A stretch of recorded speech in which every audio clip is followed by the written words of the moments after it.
모든 사람들에게는 올챙이적 시절이 있습니다. 저를 보고도 못 믿으시겠지만 저도 아까 예화와 같은 그런 귀여운 때가 있었습니다. 지금은 개구리가 되어버렸지만 올챙이적, 그렇게 앞에 서기만 해도 아이고 귀엽네 라는 이야기를 들을 때가 있었습니다. 사실 그때가 없었던 사람이 어디 있겠습니까? 다 그 시절을 지나서 이렇게 어른이 되었고, 우리가 세월이 지나가면서 차츰 잊어서 그렇지 다들 올챙이적이 있으셨습니다. 우리 충일교회는 올챙이적이 없었을까요? 우리 충일교회는 처음부터 이렇게 좋고 멋진 건물에서 예배드렸을까요? 우리 충일교회는 이렇게 처음부터 많은 분들이 모여서 하나님 앞에 예배드릴 수 있었을까요? 아니요. 우리 충일교회도 올챙이적이 있었습니다.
어쩌면 오늘 창립기념주일은 이미 너무 커버린 우리들이 올챙이적을 기억하는 날이기도 합니다.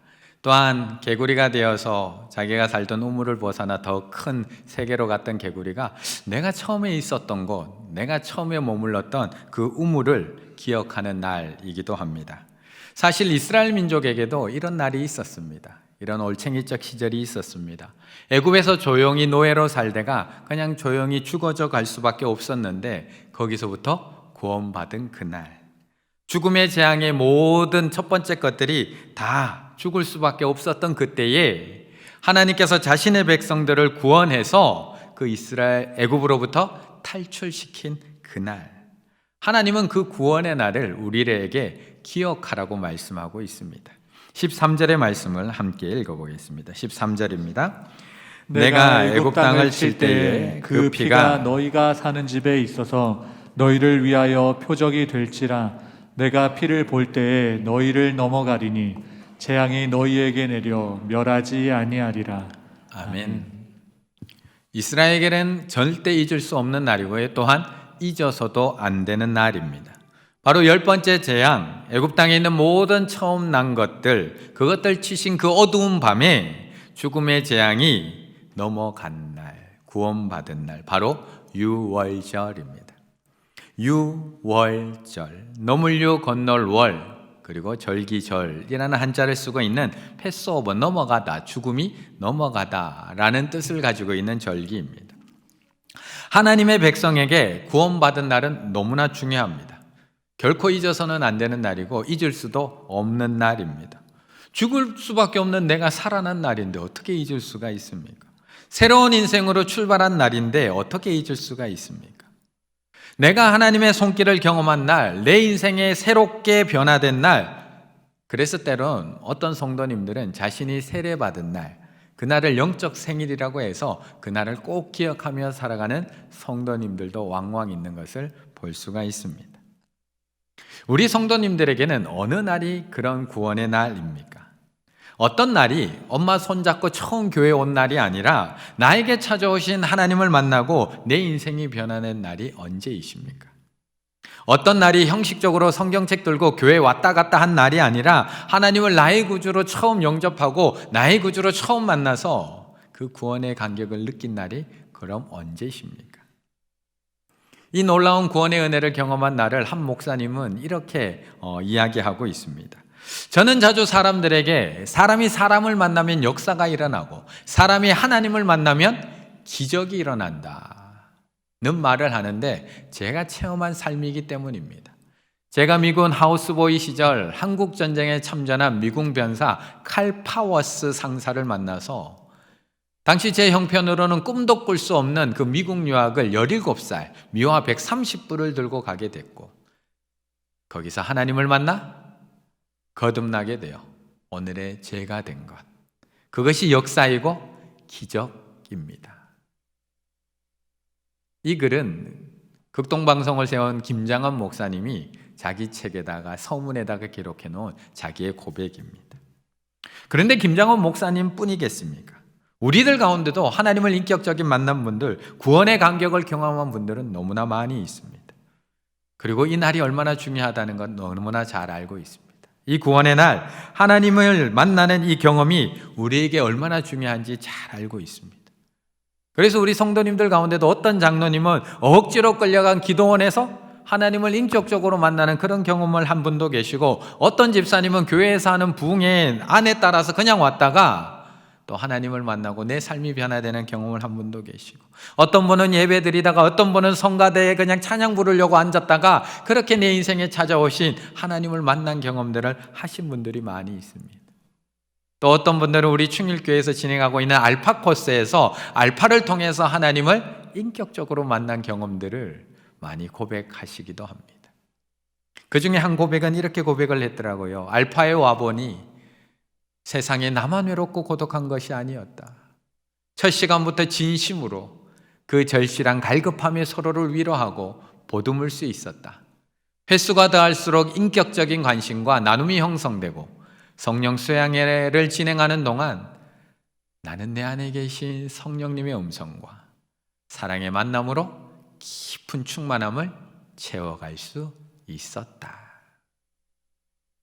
이처럼 하나님을 만나는 사건, 구원의 은혜를 경험하는 시간은 우리의 인생에서 너무나 중요한 시간입니다. 우리의 인생 가운데 한 번쯤은 경험해 봐야 되는 너무나 중요한 사건입니다. 그래서 우리들도 하나님 앞에 기도할 때가 많습니다. 하나님, 내 자녀도, 내 아들도 하나님 인격적으로 만나게 해주세요.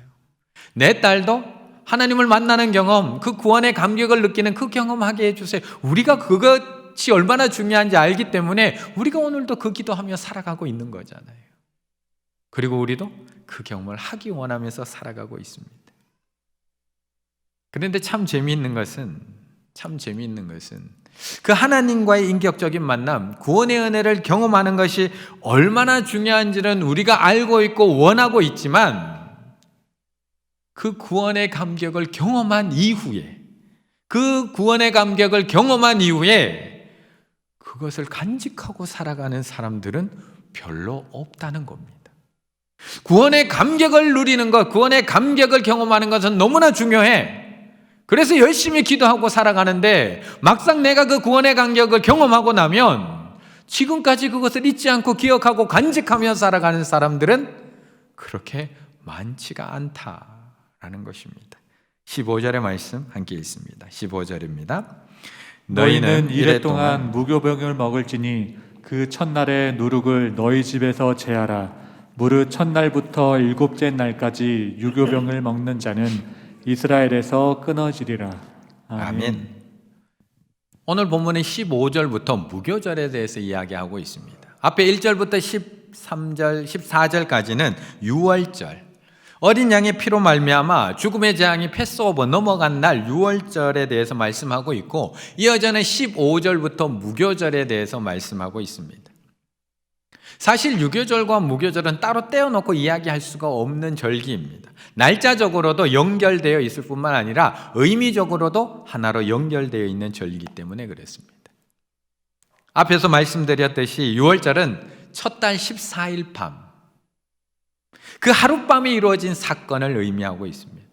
애굽의 모든 처음 난 것들이 다 죽어나가는 그 밤에 어린 양의 피로 말미암아 죽음의 재앙이 넘어간 놀라운 사건이 일어난 14일 밤, 그 사건을 말씀하고 있습니다. 그런데 바로 이어지는 유월절은 그 14일 저녁부터 21일 저녁까지 7일 동안 이어지는 절기입니다. 무교절, 없을무, 사킬교, 절기절. 발효되는 것이 없다, 누룩이 없다, 그 기간을 무교절이라고 말씀하고 있습니다. 이 일주일 동안은 누룩을 넣어 맛있는 빵을 먹는 것이 아니라, 누룩을 넣어서 발효시켜서 만든 맛있는 빵을 먹는 것이 아니라, 누룩을 넣지 않은 그냥 밀가루만 구워 놓은 맛없는 빵을 먹어야 되는 날들입니다. 왜 이렇게 힘든 시간을 일주일이나 가지게 하는 걸까요? 유월절은 단 하루인데, 구원받은 날, 죽음의 재앙이 넘어간 날, 그날은 단 한순간인데 왜 이 맛없는 빵을 일주일 동안이나 먹으라고 하나님께서 우리에게 명령하시는 걸까? 그 이유를 출애굽기 12장 39절 이렇게 얘기합니다. 이는 그들이 애굽에서 쫓겨났으므로 질체할 수 없음이며, 급했다는 겁니다. 아무 양식도 준비하지 못하였습니다. 너무 급해서 누룩을 넣어서 그것을 부풀어 오를 때까지 놔둘 수가 없었어요. 기다릴 수가 없었어요. 급하게 나올 수밖에 없었던 그날을 기억하라는 겁니다. 그래서 신명기 16장 3절에 다시 한번 얘기해 줍니다. 이는 내가 애굽 땅에서 급하게 나왔음이니 이같이 행하여 내 평생에 항상 내가 애굽 땅에서 나온 날을 뭐 하라고요? 기억할 것이니라. 기억할 것이니라. 구원의 감격, 유월절, 그 감격을 누리는 그날로 끝나는 것이 아니라 그것을 기억하라는 것입니다. 죽음의 재앙이 지나가고 내가 구원받은 그날을, 하나님을 인격적으로 만난 그 구원의 순간을 한번 감격하고 끝나는 것이 아니라 일주일 동안 그날을 매일매일 생각하며 가슴에 새기라는 것입니다. 그것도 매년 일주일씩.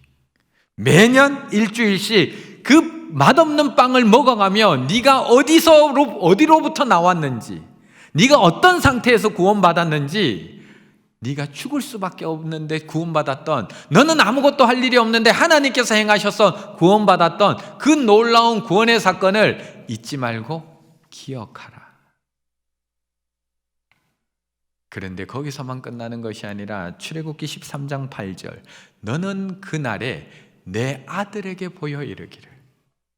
너만 기억하는 것으로 끝나는 것이 아니라 네 아들에게까지, 네 딸에게까지 이 무교병을 먹여서 기억시키라는 것입니다.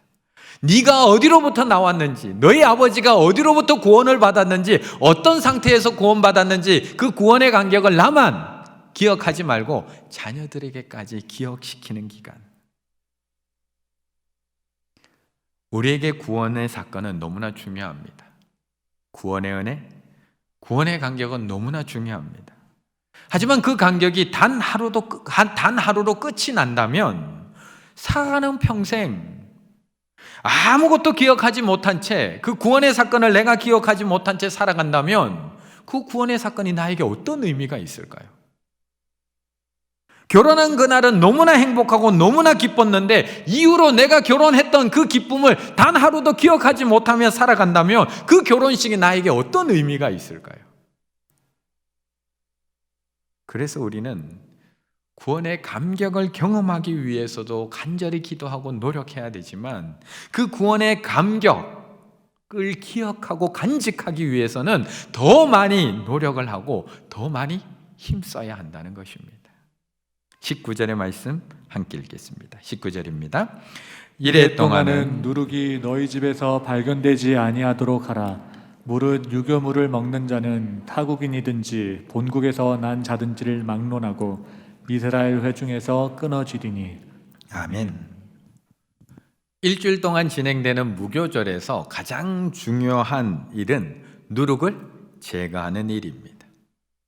그런데 이 작업은 단순히 떡에다가 누룩을 넣지 않는 것 정도의 작업이 아닙니다.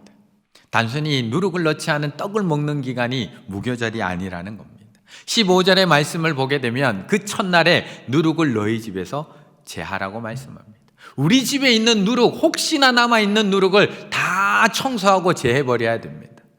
그러면 집 청소하고 나면 이제 일주일 동안 소파에 누워서 TV 보면서 그냥 쉬면 되겠다가 아니라 19절 이래 동안 누룩이 너희 집에서 발견되지 아니하도록 하라. 계속 주위에서 살펴보면서 혹시 있을까, 혹시 숨어 있을까, 혹시 곰팡이라도 피어 있는 건 아닐까, 집안 곳곳을 살피며 일주일 내내 내가 어디서 구원받았는지를 잊지 말고 기억하라는 겁니다. 20절, 너희 모든 유하는 곳에서, 네가 머무는 어느 장소든지 무교병을 먹으면서 일주일 동안 잊지 말라는 겁니다. 기억하라는 겁니다. 이 일은 한 번으로 끝나는 작업이 아니라는 겁니다. 단순히 누룩넣지 않은 떡 먹는 것으로 만족하는 것이 아니라 일주일 내내 내가 어디서부터 나왔는지, 내가 어떻게 구원받았는지, 내 상태가 어땠는지 그것을 기억하라. 왜 이렇게 하나님께서는 매년 그 맛없는 무교병을 먹으라고 우리에게 명령하시는 걸까? 우리는 왜 매년 이 맛없는 빵을 먹어가면서 내가 어디서 나왔는지, 내가 어떤 상태로 나왔는지 기억하기 위해서 왜 매년 일주일 동안 온 신경을 여기에 집중해야 되는 걸까요? 우리 구원받으면 끝 아닌가요? 예수 그리스도 믿고 구원받은 거 그냥 이제 그 잊고 살아가도 아무 문제 없는 것 아닌가요? 한번 구원한 백성들 하나님께서 책임져 주시는데 꼭 그것을 우리가 기억하며 살아가야 되는 건가요? 개구리가 우물을 기억하는 법에서는 그 부분을 이렇게 이야기를 해줍니다. 수없이 먹었던 누런밥, 쉰김치를 매번 기억해야만 지금의 행복을 온전히 느낄 수 있다. 내가 올챙이였음을 기억해야지 두 다리가 있음을 감사할 수 있다. 이렇게 보면 사람은 참 멍청한 동물이다. 유월절을 기억해야지만 내가 오늘 받은 은혜가 얼마나 큰지를 알며 살아갑니다. 내가 어디서부터 나왔는지를 알아야지만 가나안 땅이 젖과 꿀이 흐르는 땅이 될 수 있습니다. 내가 어디서부터 구원받았는지를, 내가 죽을 수밖에 없었는데 구원받았는지를 기억해야지만 오늘 하루하루가 얼마나 소중한지를 알며 살아갈 수 있다는 겁니다. 요즘 우리 입술에서 감사가 사라지고 불평만 넘쳐나고 있는 이유가 무엇일까요? 요즘 우리의 삶에서 은혜는 사라지고 모든 것이 원망스럽고 짜증스럽기만 한 이유가 무엇일까요? 삶이 더 어려워졌기 때문인가요? 아니면 코로나로 인해서 앞이 막막하기 때문인가요? 아니면 아이들이 학교를 잘 안 가서 자꾸 집에만 있어서 그런가요? 우리 남편들이 좀 나가줬으면 좋겠는데 삼식이들이 매일 집에만 있어서 그래서 힘든 건가요? 우리는 잘 살펴봐야 됩니다.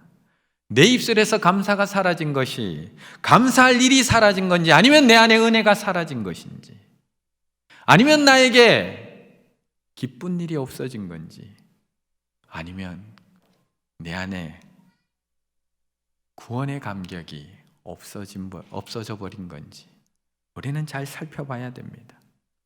사실 예전에도 어려웠습니다. 지금도 어렵지만 예전에는 더 어려웠습니다. 앞에 우리가 슬라이드로 잠깐 1분 정도 봤던 것처럼 우리 충일교회가 처음 지어졌을 때 지금보다 훨씬 더 어려웠습니다. 아까 보신 것처럼 손수 벽돌 쌓았습니다. 남편들 벽돌 쌓는 동안 아내들은 나와서 국수 삶아서 남편들 먹여가면서 교회 지었습니다. 그런데 단 한 명도 원망하거나 불평하지 않았습니다. 짜증내거나 분노하고 서로 싸우지 않았습니다. 왜요? 그때는 그 어려움과 그 고통을 덮고도 남을 충만한 은혜가 있었거든요. 충만한 구원의 감격이 있었고 충만한 구원의 기쁨이 있었거든요. 그래서 그 어떤 어려움 앞에서도 감사와 찬양이 끊어지지 않을 수 있었습니다. 자녀들 키우면서 힘드시잖아요. 저 자녀들이 예전보다 더 힘들게 하나요? 아이들은 변한 게 하나도 없습니다. 예전에도 물 쏟았고요, 지금도 물 쏟고 있고요, 예전에도 말 안 들었고요, 지금도 말 안 듣습니다. 똑같이 힘듭니다. 그런데 내 안에 사랑이 충만할 때는 그 힘든 아이가 얼마든지 내가 감당해낼 수 있지만, 내 안에 사랑이 말라버리면 그 아이가 별일도 하지 않는데 작은 실수 안 해도 화가 나게 되고 분노하게 되는 것이 나라는 것입니다. 그래서 다윗은 평생 하나님 앞에 이렇게 고백하며 살았던 겁니다. 주의 구원의 즐거움을 내게 회복시켜 주시고 자원하는 심령을 주사 나를 붙드소서. 주의 구원의 즐거움을 내게 회복시켜 주시고 자원하는 심령을 주사 나를 붙드소서. 왕이 된 다윗이 그 앞에 다른 즐거움이 얼마나 많겠습니까? 선택할 수 있는 즐거움, 구원의 즐거움 말고도 즐길 수 있는 즐거움이 얼마나 많겠습니까? 그런데 다윗은 왕이 된 이후에도 하나님 앞에 구원의 즐거움을 회복시켜 달라고 하나님 앞에 기도하고 있습니다. 왜요? 그 구원의 즐거움을 잃어버렸더니 다른 즐거움을 찾다가 결국 밧세바에게 빠져서 그 하나님 앞에서 죄악을 저지르며 살아갈 수밖에 없는 자신을 보면서 하나님, 저 구원의 즐거움이 없어지니까 자꾸 다른 거 찾고 다녀요. 자꾸 다른 즐거움에 빠져 살아요. 하나님, 저 구원의 즐거움 회복시켜 주세요. 이거 간구하고 있는 거잖아요. 그렇다면 지금 우리가 가장 먼저 회복돼야 될 게 무엇일까요? 코로나라서 우리는 일상의 회복을 기도하고 있고 경제 회복을 기도하고 있고 건강의 회복을 기도하고 있는데 우리가 가장 먼저 회복해야 될 것이 무엇일까요? 내가 어디로부터 나왔는지, 내가 어떻게 구원받았는지 그 구원의 간격부터 회복하셔야 됩니다. 우리 충일교회가 어디서부터 출발을 했는지, 어떻게 여기까지 올 수 있었는지, 어떻게 하나님의 은혜로 이렇게 세워질 수 있었는지 그 구원의 즐거움을 회복하셔야 됩니다. 그래야지만 내가 어떠한 상황에 놓이더라도, 어떠한 문제 앞에 놓이더라도 감사와 기쁨과 찬양을 빼앗기지 않을 수 있다는 것입니다. 분명 일상의 회복이 지금 당장은 가장 필요한 것처럼 보이지만 막상 일상이 회복된다고 해도 내가 구원의 감격, 구원의 즐거움이 회복되지 못하면 그 일상도 불평과 원망으로 가득 찰 수밖에 없습니다. 우리가 구원의 감격으로 먼저 회복될 수 있다면 나의 상황이 어떠한 상황이 찾아온다고 해도 일상의 회복이 조금 늦어진다고 해도 우리 입술에서는 하나님을 향한 찬양과 감사가 넘쳐날 줄로 믿습니다. 먼저 구원의 감격을 회복하시는 우리 충일의 가족들 다 되시기를 간절히 바라겠습니다.